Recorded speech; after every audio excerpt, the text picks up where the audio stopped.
പ്രിയപ്പെട്ട മനുഷ്യരെ, ഞാൻ മുനീർ പി എ. രണ്ട് കാര്യങ്ങളാണ് എനിക്ക് നിങ്ങളോട് ഇന്ന് പറയാനുള്ളത്.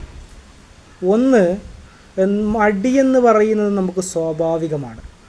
എന്ത് മടിയുണ്ടായാലും, എത്ര ക്ഷീണമുണ്ടായാലും, എന്തുണ്ടായാലും എഴുന്നേറ്റ് നടന്ന് പ്രവർത്തിക്കുന്നവനാണ് വിജയമുള്ളത്.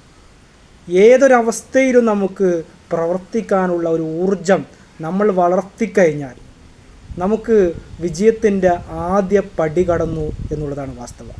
രണ്ടാമത്തത്, മറ്റുള്ളവൻ എന്ത് പറയുന്നു എന്നുള്ളത് നമുക്കൊരു വിഷയമേ ആകാൻ പാടില്ല.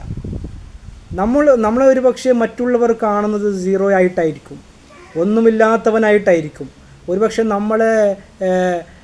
നമ്മുടെ പ്രവർത്തനത്തെ ചെറുതാക്കി കാണുന്നവരുണ്ടാകും. എന്നാലും നമുക്ക് ശരിയെന്ന് തോന്നുന്ന കാര്യങ്ങൾ ചെയ്ത് മുമ്പോട്ട് പോകാൻ നിങ്ങൾക്ക് കഴിയുന്നുവെങ്കിൽ, മറ്റുള്ളവൻ എന്ത് ചിന്തിച്ചാലും എന്ത് പറഞ്ഞാലും എനിക്കൊന്നുമല്ല എന്നൊരു ചിന്താഗതി വെച്ച് പുലർത്താൻ നിങ്ങൾക്ക് കഴിയുന്നുണ്ട് എങ്കിൽ, നിങ്ങളെ തോൽപ്പിക്കാൻ ഈ ലോകത്തൊരു ശക്തിക്കും കഴിയില്ല.